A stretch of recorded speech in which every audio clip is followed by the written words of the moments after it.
right. I think that sound means that the recording is started. So let's get started ourselves. It's 10 o'clock by my watch. We're welcome everybody to Off the Shelf for November 2022. We're going to talk about giving thanks today, harvesting positive outcomes through gratitude. We have a presenter here, Sydney Alton. That I want to introduce her to you, if you don't mind. I want to tell you a little bit about her.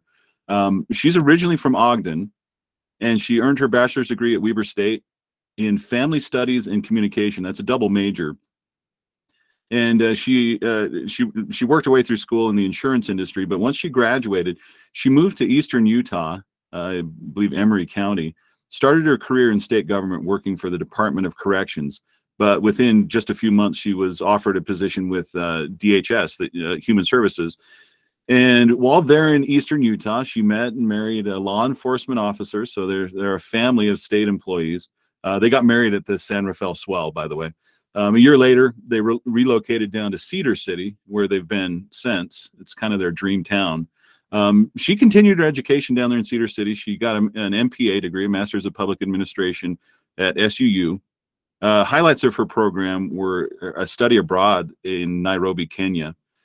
She also finished in, I don't know if she'd tell you this, but she also finished with a 4.0 GPA, which to me not only talks about her intellect, but also her work ethic. After 5 years with DHS, we came knocking, the Leadership and Organizational Development Group at DHRM, and we brought her on. She's a new team member of ours. You may remember, if you attended last month's Off the Shelf, Tara Connolly was also brought on. So our team has expanded a little bit, and it's nice to have some new blood here. And I'm sure you feel the same way. Those of you that have attended a lot of these, it'll be nice to hear from some other voices.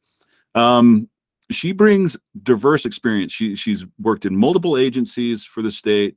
She's lived in multiple parts of the state.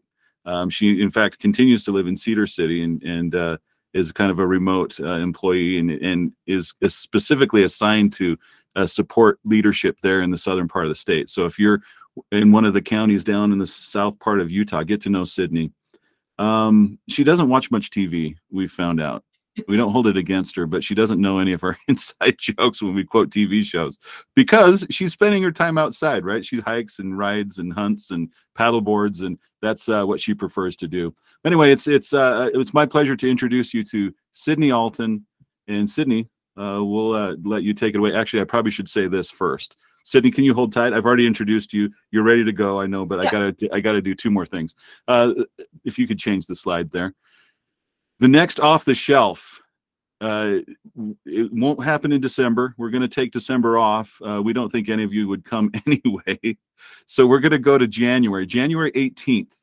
That's a Wednesday, 10 a.m. That's when we do these things, Wednesday at 10 a.m. I know the 18th might be a conflict for a couple of agencies, but if you sign up, we'll still send you all the links. You'll get all the information and a recording of the session. We're going to talk about, in the next one, influencing remote teams. Because of the shift to remote work, leaders meet with their teams less often than they have in the past. And a lot of leaders are still learning about and adapting to managing remote teams. And there's benefits, of course, to remote work. There's also risks that have to be mitigated. So this session is designed to help leaders hone those specific leadership skills that are critical to leading and influencing remote teams. It's specifically these 4 items: supporting accountability, influencing remotely, fostering connections, and then we'll give you some best practices. This session will be presented by Angelique Meyer, yet another new member of our team. We'll introduce her to you in January when we do this session. But just be aware of that. Put it on your calendar. We'll send out a sign up, probably along with the materials we send out from today's session, but also when we get a little closer in January, we'll send out a sign up for you all. You'll want to hit that one for sure. And then also, of course, as Shane mentioned earlier, we're recording this session, and just be aware of that. So if you don't want to be seen on the recording or heard on the recording, just keep your camera off and keep your microphone muted, and you should be good to go. All right, Sydney, let me turn it over to you. Awesome. Thanks, Rick.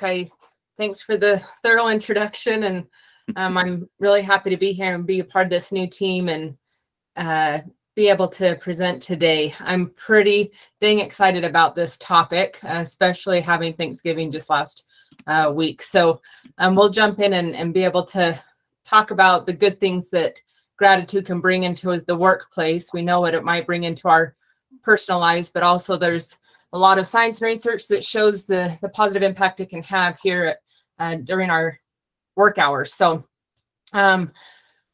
just being part of this new DHR leadership organizational development team, recognize you're taking an hour of your time away today to attend. And so we want to thank you for being here. Your time's valuable, and so are you. And we're just grateful that you've made arrangements to attend. We're just thankful that you're here. Plato, hopefully you're all familiar, one of our world's greatest philosophers and a huge advocate for higher learning. Had lots of great quotes, of course. One of these, a grateful heart is a great heart. It attracts to itself great things. As state leaders, it should be our desire to want to be great and to have great things happen and to be able to do great things. And when we focus on being grateful, we'll inherently attract great things to ourselves. This can translate obviously into our employees as well. And if we have a state workforce that's full of grateful leaders, naturally it will also be full of great employees, and that should be our overall goal.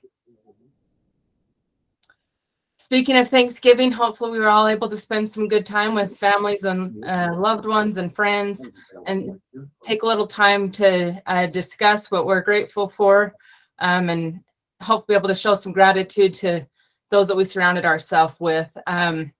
So why is it good to be grateful? I think especially at this time with the last few years, lots of turmoil and uncertainty. Many of us might be feeling burned out at work. Maybe we're feeling overworked because we've had to cover so many extra shifts. Maybe even confused about if what we're really doing is actually making a difference or if it even matters. As leaders, however, modeling gratitude in the workplace is one way we can ease this distress that all of us may still be feeling or have felt in the past, regardless of whatever position we hold or whatever agency that we work for. At this time, it's really easy to remember the value of gratitude. We have reminders all around us, including, like we just mentioned, the spirit of Thanksgiving, which encompasses all things we should remember to be grateful for. Today, we're going to take some time to learn about the positive impacts that gratitude can have in the workplace, thus hopefully easing some stress in our lives and making the state of Utah an even better place to work. So what are we going to learn today? We had mentioned these outcomes, I think, last month when we highlighted this off the shelf series for today. And Rick, do you want to start this off? Yeah, sure. So actually, I'm going to ask you a question, Cindy. Sure. Sorry. Hopefully I'm not putting you on the spot here, but I mean, we know it's good to say thanks and to be grateful in our hearts, and that's great for us individually. But how, I mean, you've kind of already mentioned that there's impacts for the workforce, but how does it help us with change and improvement in our teams? Yeah, absolutely. And I'm glad you asked that question. We don't want this to just be kind of a soft topic like, okay, we feel good. We know we're supposed to say thank you, right? Yeah. We've been taught that, probably trying to model and teach our kids that all the time. Remember to say your pleases, your thank yous. However, we all know that gratitude is more than just saying thank yous. And as leaders, we're going to discuss today kind of how to level up from that base foundation of just simply saying thanks, which is a good thing to do, of course, but actually being able to cultivate and deliver gratitude to our employees and to each other. And through our discussing, you can see some of these results are listed here on the slide. But simply stated, your job can be easier by showing more gratitude to your employees and your coworkers. And we're going to jump into happiness here for just a second. So one of the key points today, we can't have gratitude without experiencing happiness. So we're going to spend just our first few moments talking about happiness and the impact that it has. Gratitude and happiness are cyclical. They rely on each other. They're always evolving. And if we want to increase our levels of happiness, we have to increase our levels of gratitude. So if we're wanting to have better results in the workplace, we need to make sure that as leaders, managers, supervisors, peers, that we are happy and that we're grateful as well. It's kind of like the old familiar saying goes, if mama ain't happy, ain't nobody happy. This ties into that, right? So if you're in a supervisory role, the happier you are in the workplace, the happier your employees can be as well. And the way to impact those levels of happiness is by displaying gratitude. We've got Tal Ben-Shahar. He is an American and an Israeli writer, specific in the field of positive psychology and leadership. And he talks about 6 different tips of how we can amplify our level of happiness. So once again, this is some support here, some advice on what we can do to increase our own levels of happiness so that we can then be better leaders for our employees. All right, so we've got our first tip here, the 6 tips. And I love this one. It's probably my favorite one here, but giving ourselves permission to be human. This includes being able to accept our emotions, and these include fear, sadness, and anxiety. We need to remember that we can't do it all ourselves, even if we feel that way. I actually have a pretty good example of this that I'd like to share that relates to being human, a pretty recent experience actually that I had in my previous role. And so I'm going to share this today, be a little bit vulnerable, but hopefully there are those in the audience that will be able to relate to this in some way or another. In my previous role, I spent quite a bit of time doing coaching, both for supervisors, but also for direct workforce. And I did group coaching and individual coaching. And typically the feedback was the same. You did a good job. This was helpful. Thank you. And I never heard too much feedback of what I could do to improve. And me personally, I'm always wanting to improve and be better. And I really value feedback. And it wasn't, maybe 6 months or a year into doing this that my supervisor brought some feedback to my attention. And she said that she had heard it from our workforce and wanted me to know about it. So I was excited to hear. And the advice was simple. She let me know that I just needed to be more human. And we talked through it briefly, and I got off the line with her and I thought, what? Just be more human? How do you do that? I am human. And so literally I got on Google. I don't highly recommend this for anybody that might have a similar experience, but I Googled how to be human. And long story short, what I learned from this, right, is that employees value connection and relatability and engagement. They want to be able to see emotion, especially from their leaders. And so I took time, what I learned from that, when I would start a coaching session or even meet with somebody one-on-one or start any kind of a meeting, I spent the first 5 or 10 minutes talking about what was going well, asking them how they're doing, sharing some relatable experiences, and literally just being human and having some connections. So if you're anything like me or like how I used to be, and when there's a job to do, you get the job done. Please note that it is so critical for us to just allow ourselves to be human and to feel our emotions, even when we're at work. That's interesting. So if we were to define it, being human means connecting with others. Absolutely. Yeah. Huh. Yeah. Thanks for that, Rick. Yeah. All right. So second tip on how to maybe amplify our happiness levels, simplify our lives. We probably hear this a lot. And once again, this translates into your personal life too, but also, our focus today is more on your work life. When we're focusing on one thing at a time and maybe prioritizing and then reducing some of this multitasking, sometimes it might feel impossible, but it can make us feel happier because we're actually able to achieve more things. Meaning and pleasure. This is that balance between our work life and our home life, right? A lot of us find meaning at work, whether it's the title that we hold, the work that we do, the people we're able to serve, what we're able to achieve. That gives us meaning and purpose, but also we have this ability to experience pleasure. And that happens more maybe at home with those that we love, spending time doing our hobbies, spending time out in nature, whatever that is. And so the idea here is to have that balance, right? That we're not just so dedicated to work or so dedicated to our home life that we're not able to experience both the meaning and pleasure. Tal recommends that we spend at least 2 hours a week on hobbies and, increasing our time that we spend with our loved ones. The next bit of advice that he gives here is being able to increase the effort you put into your relationships. Of course, that's family, friends, neighbors. But for our discussion today, think about increasing the effort you're putting into your relationships at work. For those in supervisory roles, management roles, this can be, taking time to get to know your employees more, increasing the amount of effort that you're putting into your one-on-ones, and maybe even the prep time that you spend to get ready for those one-on-ones so they can be more effective.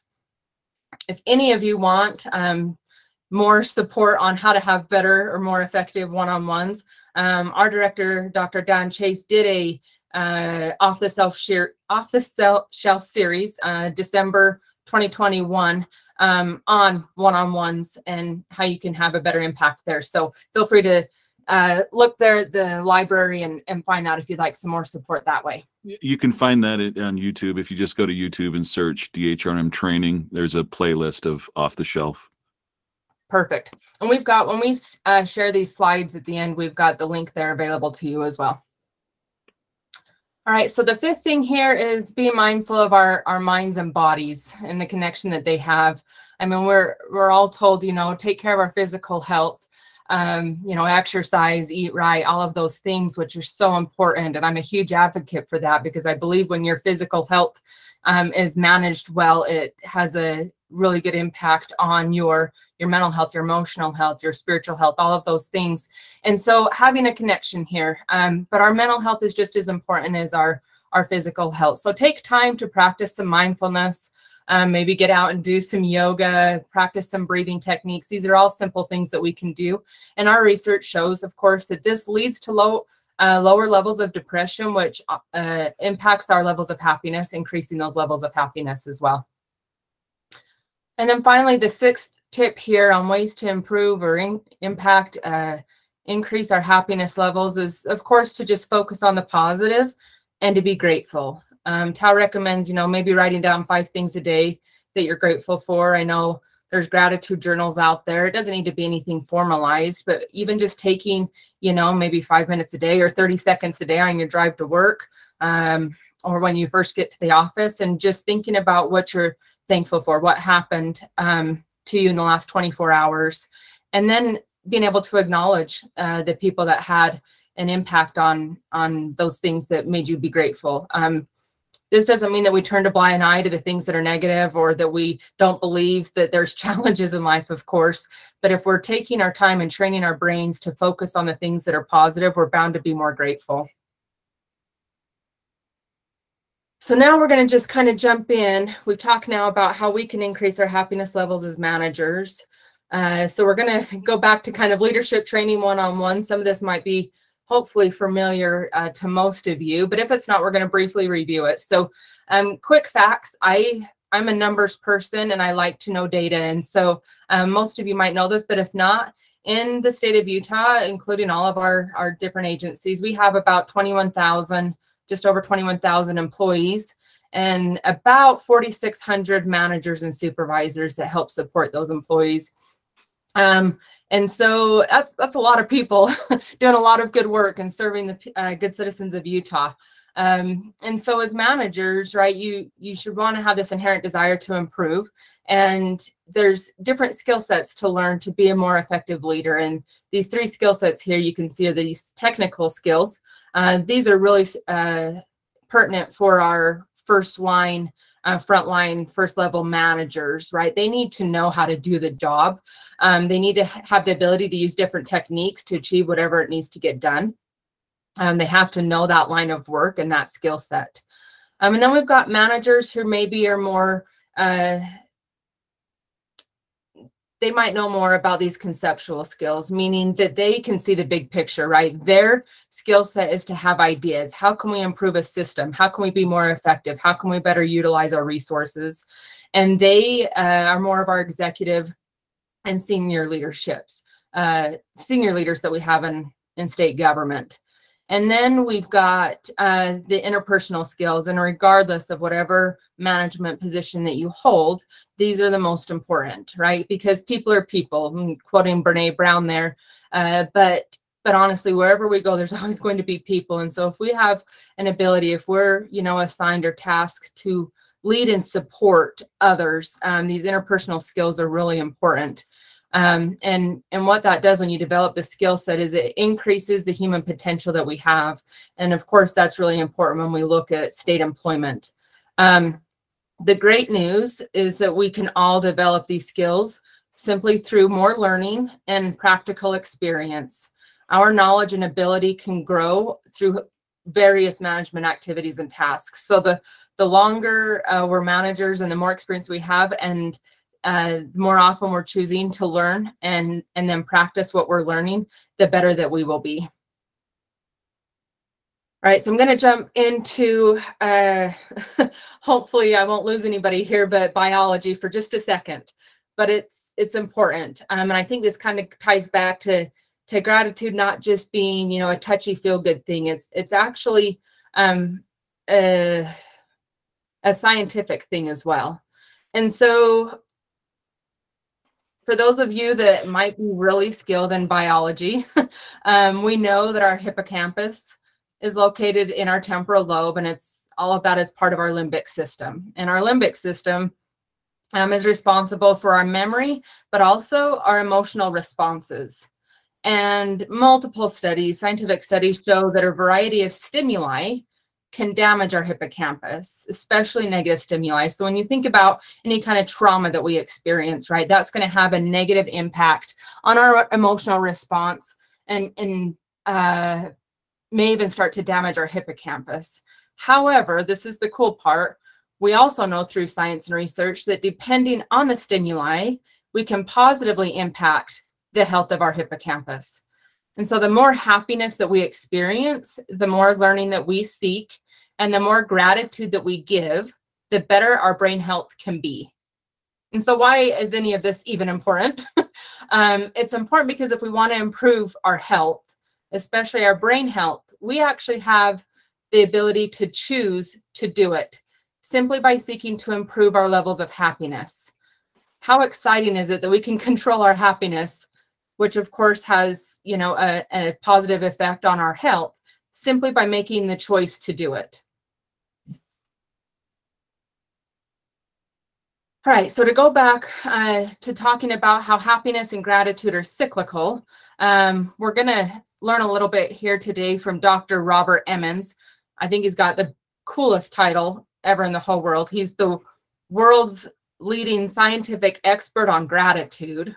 I think I might want to achieve that title someday. But anyway, he has a lot of good information, lots of studies, lots of research that teach us about the benefits of gratitude and even benefits of gratitude in the workplace, of course. So we've all heard that at some point in our lives that if we want to feel better about ourselves, especially if we're having a bad day or things are negative or we're having a lot of challenges, that we need to spend more time in the service of others. When we're focusing on our energy on helping those around us, and we're able to identify things that we're grateful for, we tend to worry less about our own struggles and tend to focus more on recognizing the value of what we already have. So this is cool, Rick. I'm going to ask you to jump back in again here in just a second. And we're going to talk about, I think that, you know, we brought this up at the beginning. We all know how to be grateful. I mean, it's saying thank you, right? And being able to identify what we're grateful for. But is there a difference between being grateful and actually showing gratitude? And this exercise we're going to do here is going to demonstrate that. So it can be easy to say what we're grateful for, but the challenge can come in our ability to show gratitude or creating an opportunity to display gratitude. So, Rick, are you okay to jump in? Sure. All right. So I'm gonna ask you to do some thinking here and then answer a couple questions. But for those of you obviously in the audience, if you'll participate as well, that can be really helpful. So if you'll just take a moment and just think about what you're grateful for, and then when you're ready, if you'll share your answer. Okay. Well, obviously the first things that come to mind are family and friends, having a way to provide for shelter and food and things like that. But this morning, I'm really grateful for the people who show up to Off the Shelf, that and the workers for the state of Utah. I feel a lot of gratitude for them. But it looks like people are chiming in on the chat as well with things that they're grateful for. Oh, great. Yeah. Yeah, thank you for that. It seemed like it was relatively easy for you to list off a variety of things that you're grateful for, and it seems like it came pretty easy for you. Sounds like you have a lot of things that you're thankful for. And just like maybe the rest of us here, when we think about kind of the basics, right? You even went over some of your basic needs there, but our health, our families, our jobs, our homes, pretty easy to think about what we're grateful for. So now I'm going to have you think again and take a moment to think about the last time that you showed gratitude to someone. Oh, man. Sydney, how dare you put me on the spot? No, I'm just kidding. A specific example comes to mind, actually. It was just last Sunday. My wife's family is very musical, and every once in a while we'll get that whole family together, like 35 people or something, and we'll sing a musical number for something.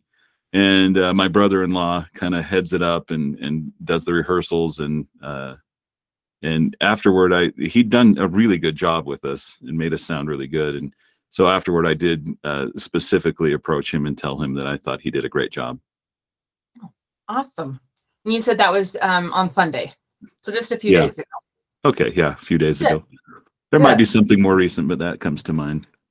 Good. Maybe there's not anything more recent.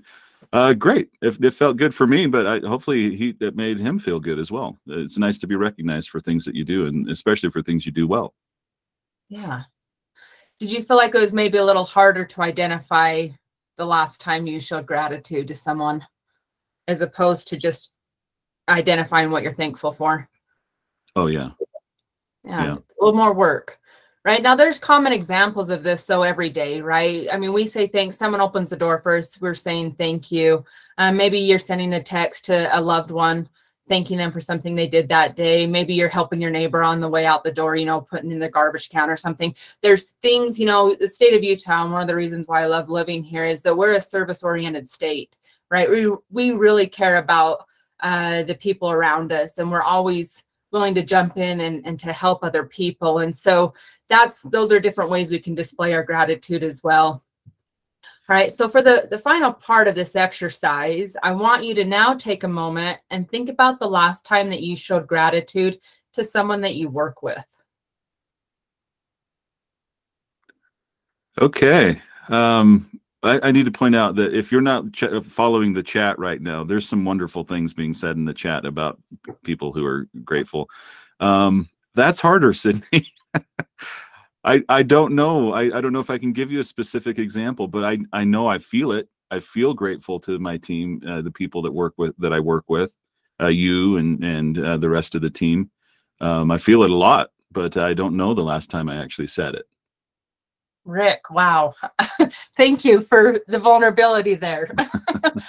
And I appreciate the honesty. And that's kind of what we're trying to demonstrate. Well, it's exactly what we're trying to demonstrate. Is it's one thing to feel grateful, right? It's an internal feeling, but it's a whole nother ballgame when you're trying to show it to somebody. And to find those opportunities, or to even simply take the time to display that gratitude and to let somebody know. That's where the challenge comes in. So thanks for kind of walking through that. And we're going to jump into the next slide and talk about why it can be challenging sometimes. So this is why it can be hard. Simply stated, gratitude is a social emotion. Going back to Dr. Robert Emmons, he describes gratitude, right, as a social emotion, meaning simply that it requires us to see how we've been affirmed and supported by other people. And his definition of gratitude has two different components. One here is that there's got to be this affirmation of goodness, right? We have to believe in the good and believe that there is good in the world. We have to believe that there are gifts and benefits that we receive. Doesn't mean, right, that life's perfect. It doesn't mean that we get to ignore complaints and burdens and hassles. But when we're looking at our life as a whole, gratitude encourages us to identify some amount of goodness in our lives. And that's that affirmation, right, of goodness. The second part of gratitude then is figuring out where all of this goodness comes from. And this gives us that humble dependence on others, right? We recognize the sources of goodness as being outside of ourselves. It didn't stem from anything we necessarily do ourselves that we might take pride in. Now, we can definitely appreciate positive traits or the strengths that we have in ourselves, of course, but true gratitude involves this humble dependence on other people. We need to acknowledge other people, or maybe even in a higher power if you're of a spiritual mindset, but that we've been given gifts, big and small, that help us achieve this goodness in our lives. This ties back into that interpersonal skill set that we have as managers, right? We rely on others. People are always going to be people, and we have to rely on them in order to be able to display this gratitude and to be able to acknowledge them. All right, so we're going to talk just about the gratitude process. It's actually pretty simple and rudimentary. I'm sure all of us have been either a benefactor or a beneficiary of gratitude, hopefully even within the last 24 hours. But Rick and I are going to take some time here and do a couple examples about ways that we can display gratitude. And I'm going to just give you a little foreshadowing here that when we show gratitude, what's common and natural is that we have the tendency to talk about ourselves when we should probably be talking about the other person. So as leaders, we can improve our ability to show gratitude by starting our conversation with somebody with saying what they did, right? Instead of saying how you may have benefited from their action. And so, Rick, if you don't mind, again, I'm going to put you on the spot. And I'd like for you to share an example of when you wanted to show the last time you showed gratitude to somebody that you worked with and what you said exactly. Well, we've already established that I don't show gratitude to people that I work with, but all right, I'll give you an example. Here's, I'm just kidding. Something along the lines of, thank you for helping me, for taking that off my plate, for freeing up my schedule by doing this thing for me. That's usually how it would go, something like that. Yeah, perfect. That's a good example. And there's nothing wrong with that, right? You're simply saying thank you. And what you're doing also by saying thank you is talking about the benefit that it has from you, right? How you benefited from it. You know, your schedule was freed up, your job was easier. And so when you're displaying gratitude and having these conversations, the key here is to remove the word me. If you want to be more impactful. Now, it doesn't mean that you can't say exactly what Rick just said. That has impact as well. But if you would like to have a better example, remove that me. Can I try it? Can I try one, Sydney? Sorry. Yes. Yeah, absolutely. Let me try one. The work you did, all of the heavy lifting that you did made a huge impact. Thank you for taking that on. Thank you for being willing to help. Your hard work was noticed. Rick, that was perfect. Feeling better. That's a good affirmation. Thanks, Sydney. Yes. And so do you feel the difference there, right? Yeah. You're focusing your energy on what they did and not focusing energy on what they did that in turn benefited you, right? Yeah, it was awkwardly phrased, I think, both times, but with a little practice, I think you could get pretty good at it. Yeah. Just remembering that it's about thanking them for their efforts. Right. And one of the best ways to do that is to start the conversation simply by just giving them a compliment, right? You're very good at meeting deadlines. And that immediately, as they're receiving that gratitude from you, it's a feel-good feeling for them. And they know there's no ill intent coming from you, right? Because the focus is on them and not on you.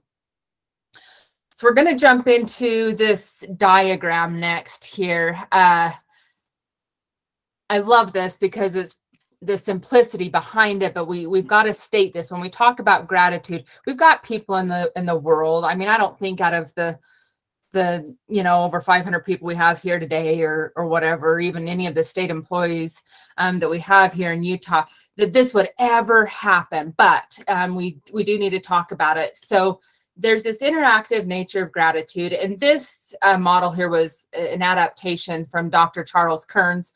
We've got his articles available to you guys here at the end. But he developed this figure to identify that when gratitude is sent or received, this natural filter happens both on the sender's end and the receiver end.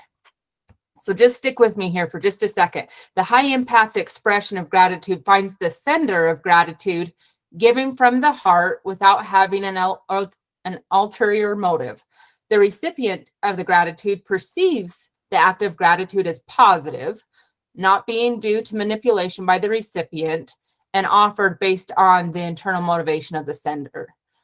So I think that's a lot of words that may not have resonated with many, but what that simply means is that in order for gratitude to be impactful, there has to be trust in between both the sender and the receiver, right? That this is happening as a positive thing, that there's no ill intent behind this, that there's no manipulation happening. Like, I'm going to say this nice thing for you or do this nice thing for you because I know that at the end it's just going to impact me or benefit me, right? Kind of this self-serving idea behind it, that it needs to be genuine.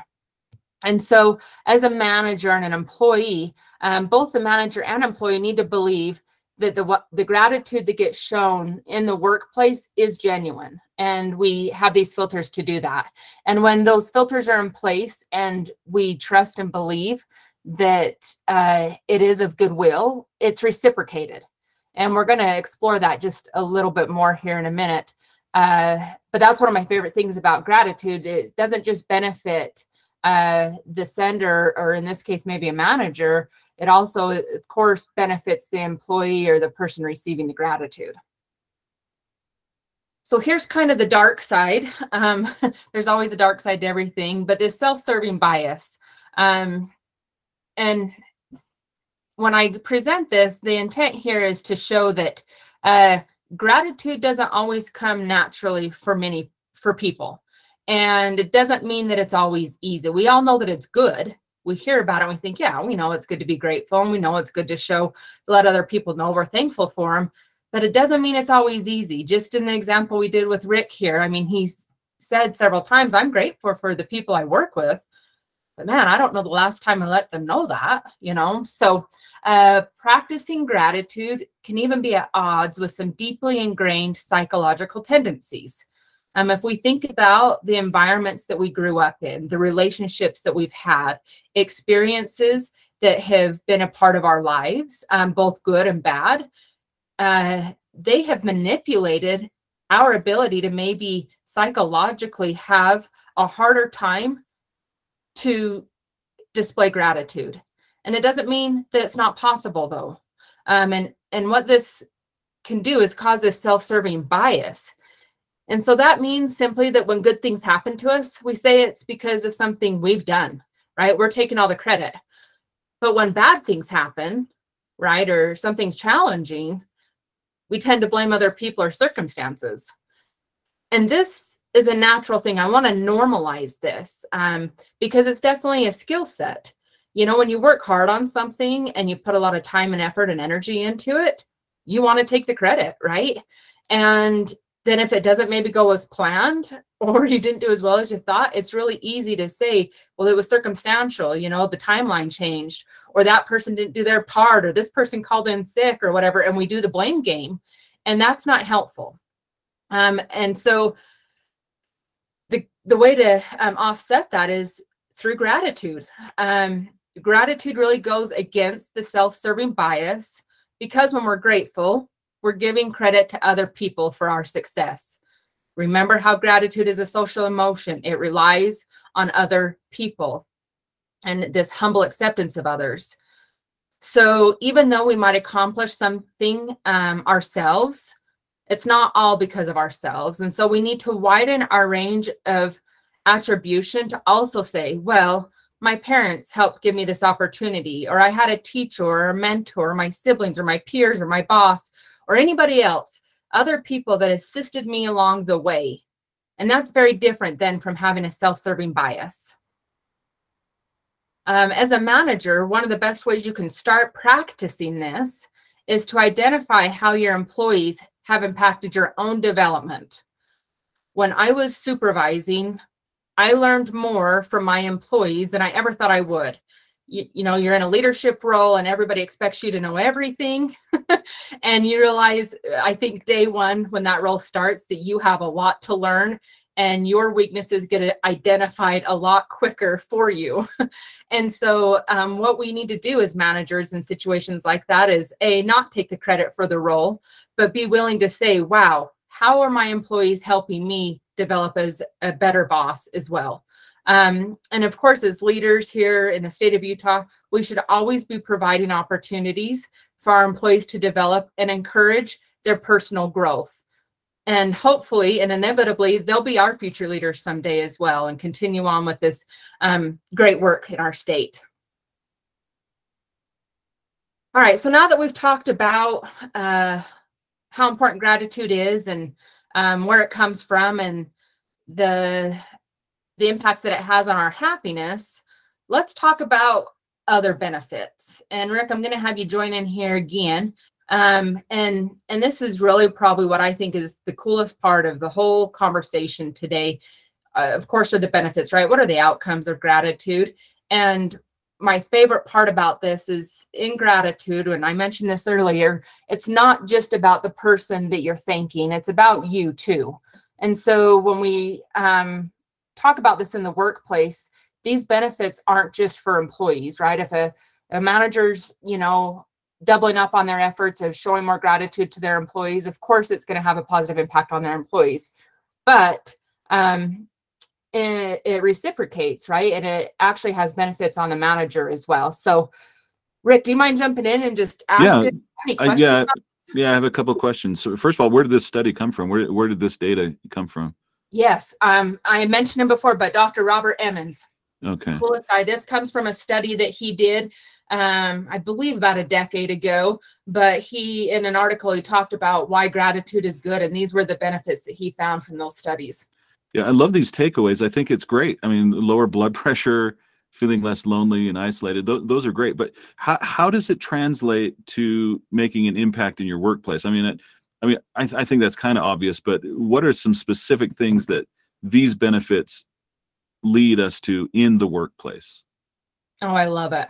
Thank you for asking, because the lower blood sugar is one that kind of stands out, right? It's like, really? And what we're saying here is that, of course, you can't stop taking your medication if you show more gratitude. Right. There's physiological things that would say, yeah, don't toss your prescriptions because of being more gratitude. But yeah, okay, go ahead, Sydney. Sorry. Yes, yeah. So let's use an example here. So if you've got a supervisor who's just excellent in the work that they're doing, and they're, just displaying gratitude consistently to their workforce as an employee. So when gratitude is shared, right, kind of the process looks like this, and our previous slide walked us through this a little bit. They perceive that the gratitude is good, right, and of goodwill, and it makes them feel good. And then they go and research shows that they're more likely to share how they're feeling, with maybe their coworkers or peers. And then, of course, family and friends saying, hey, my boss recognized me for today on something that I accomplished. It made me feel really good. And then, maybe they come back to work the next day and they're feeling pretty good and pretty motivated. And when employees are motivated at work and they're feeling confident in what they're doing and they're feeling that support from their employer, of course, they're going to be healthier because they're happier. And that's why we talk about gratitude and happiness being cyclical.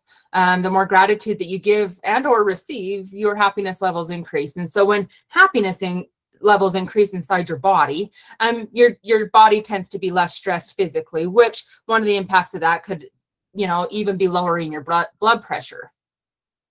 Part of that too, digging maybe even a little deeper, what causes high blood pressure? Well, stress, right? Maybe some fear and anxiety. And so maybe meeting with your boss causes you to have that high blood pressure because maybe there isn't that great relationship established yet, or maybe you're new to the position and you don't know what to expect. And so you your blood pressure increases, but it can be lowered substantially by simply being able to build that trust with your boss. If your boss is willing to say, hey, this is what you're doing well, and I appreciate that, these are some of your strengths.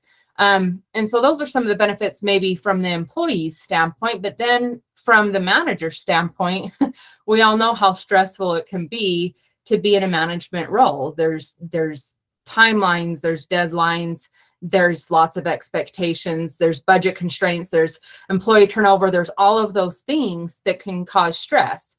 Now, when you've got happy workforce, your job's easier because you're happier, right? You're not having to focus on those tasks of having to fill vacancies or dealing with poor performance, all of those things. And so it has this reciprocal impact. The more gratitude you show to your employees, the happier they are. And then vice versa, your health actually gets improved. I know you mentioned this feeling less lonely and isolated there under the social category. And yes, when someone is feeling like they're being appreciated, especially from their manager or boss, they tend to be a better team member on the team, or a better coworker, and then a better employee. And so when an employee is feeling like they are a good fit for the position and they're feeling that support, their confidence grows. And of course, then they are a better member of the team, which helps with that team cohesion. We've probably all experienced employees that do feel isolated. We might have even been in one of those employees ourselves. And like I mentioned earlier, when we're having those feelings, the best thing we can do is to focus our energy and spend some time doing service for others, and showing gratitude for others. And it helps us to feel more connected, more engaged. But also then from the management standpoint, how awesome is it to have just that high performing team that gets along, they get their job done, it's fun, things are going well. And there's just really that good cohesion and collaboration within the workplace. Any other questions that you have, Rick, with this? No, I not really. But the one thing that I know is like, I think a lot of people are like this, but anytime I get called into a meeting, I'm like, oh man, I'm going to the principal's office. And so it does relieve a lot of stress when the manager is free with gratitude and compliments. I mean, that tends to just kind of relieve that almost all present feeling of I'm in trouble anytime someone wants to meet with me. So that's probably something I need to go talk to a counselor about. I've been really vulnerable today, Sydney. You've opened up some things to me. But anyway, yeah, I think that it's neat to see this list. I think that it's a helpful thing to know that that just showing a little bit of gratitude can relieve a lot of that for your work, the people that work for you. Yeah, absolutely. And then relieve, if you are in management, relieve a lot of those feelings that you have yourself. And, one of the things, Rick, I appreciate you saying you have a lot of things that have, come to the surface today. And like we talked about earlier, I mean, scientifically, you can choose to improve these things, right?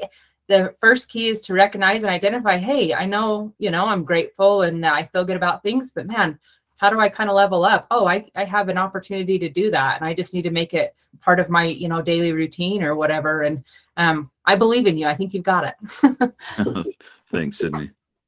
All right. So we're just getting ready to finish up here. So we're going to just capture a couple more key points. We're going to move into this value-centered leadership. I absolutely love this image. Like Rick had mentioned, I'm an outdoor person, and this time of year, of course, we see lots of geese in the sky flying. I think, Rick, you mentioned you're from Delta, right? And there's geese are a thing out there. Snow Geese Festival. Yeah, that's right. Yeah. So anyway, for those of us who may not know the leadership that happens within a flock of geese when they're flying, I'm going to just briefly talk about it. When we see geese flying, we've probably seen this even when we were kids, and now you're teaching your kids about it, but they fly in the shape of a V or in an arrow, right? There's this 1.1 lead goose at the very front. And I think that's cool, right? So they're at the front, and then they've got all these followers that tend to follow in pretty true fashion, right? They conform, they know what their job is and their role is. But what happens, I don't know if anybody knows this, but what happens when that front goose gets tired, right? Or maybe they get injured, or maybe they get weak. What happens is that they move simply to the back of the group, and the next goose in line takes the lead. And I love this example. I mean, it's pretty simplistic, but what it shows is that as leaders, we need to always be preparing our employees to become future leaders if they desire, right? And they need to know what that expectation is, but that it's okay to be fatigued at times, and that it's okay, and this kind of goes back to that human, it's okay to show some vulnerability and say, wow, man, I was leading us really well. We were headed down south for the winter and I took a wrong turn. I am not fit for this anymore. I need to, maybe get behind and follow another leader for a little while. And that's what geese do. And so this feather friendly example here really demonstrates this component of value-centered leadership, right? And as state leaders, we should be expected to consistently model value-centered leadership. Leaders who are oriented toward practicing value-centered leadership will find that gratitude results in many benefits, like I mentioned earlier, to themselves, to their employees, and then ultimately, of course, to the organization, including this opportunity to increase goodwill and citizenship behavior. And for those that have been in leadership for quite some time, they know that's the ultimate goal, right? We want to always have goodwill and increase the citizenship behavior.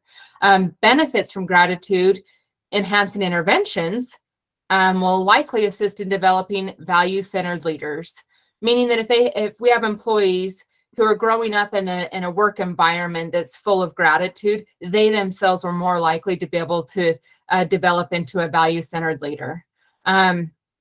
This holds true both for leaders who possess and express gratitude as a character strength, as well as for those who may not be as strong in this area, but once again, desire to improve in expressing their gratitude to others. And so we're not asking, for everybody to just go around and say thanks all the time, but to make an effort to show gratitude, because we all can't read each other's mind. We all don't know what everybody is thinking. Kind of like you said, Rick, you go to meet with your boss and it's like, ooh, what did I do? Am I in trouble? And you have this anxiety.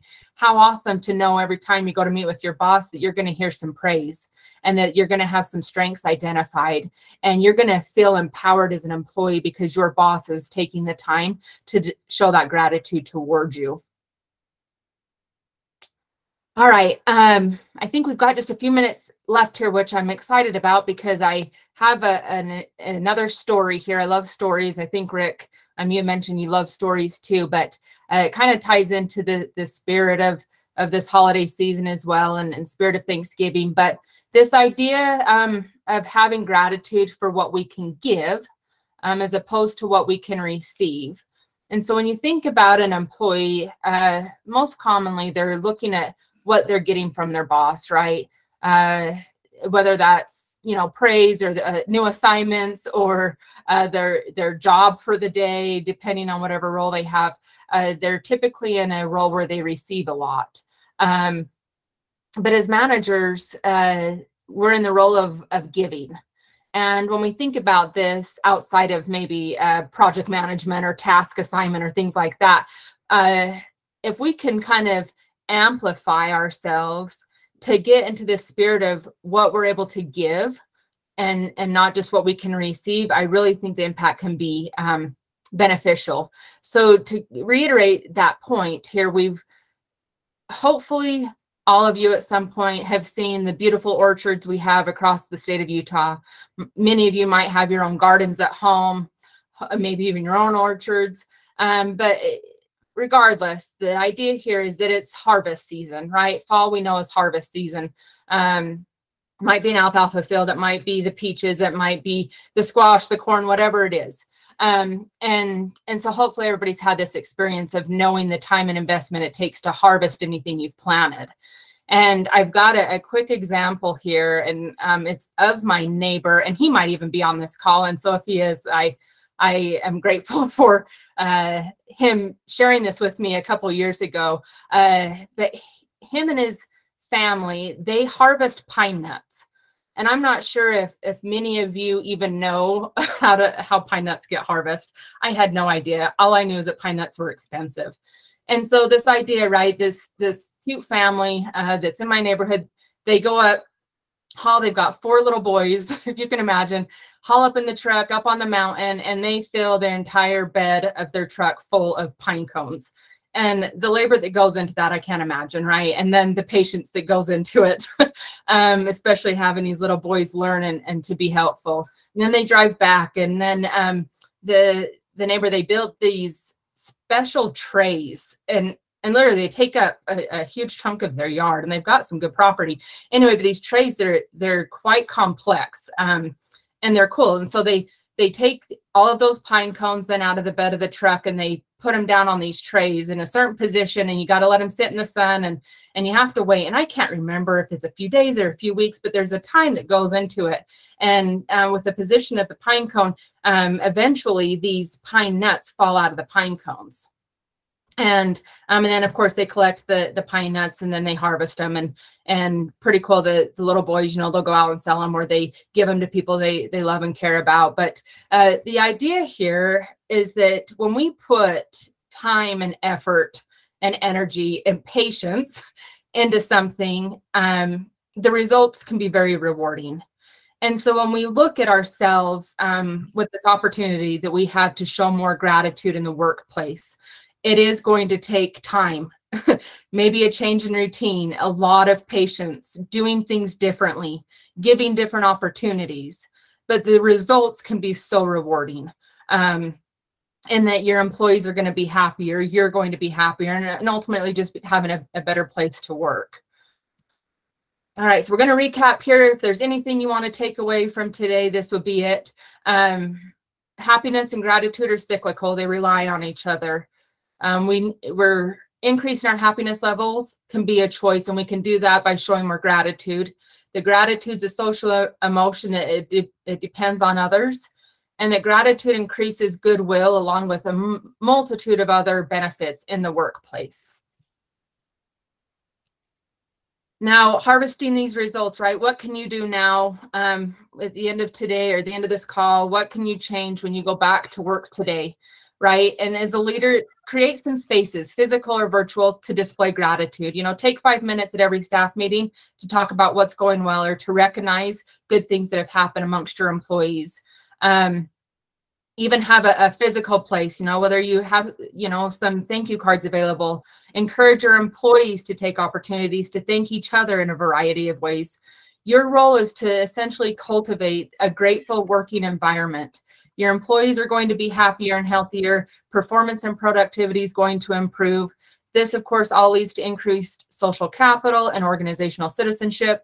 And that all makes the state of Utah a better workplace where employees want to stay.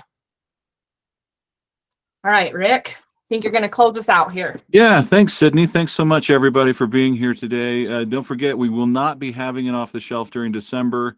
Enjoy your holiday season, I guess, whatever you're doing. We'll be back in January 18th, 10 a.m. That's a Wednesday, when we'll talk about influencing virtual teams. One thing I should point out, the chat in today's discussion has been fantastic. So if you didn't follow along with the chat as we were going, go take a look at that. Sydney just put up the slide that has her sources. We'll send out this slideshow to all of the people who signed up for today.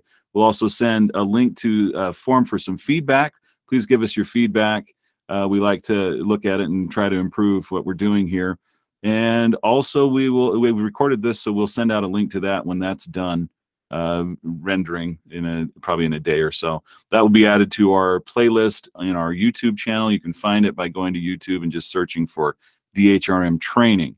Thanks, everybody, for your time and attention today. We're really grateful that you're part of the Off the Shelf series.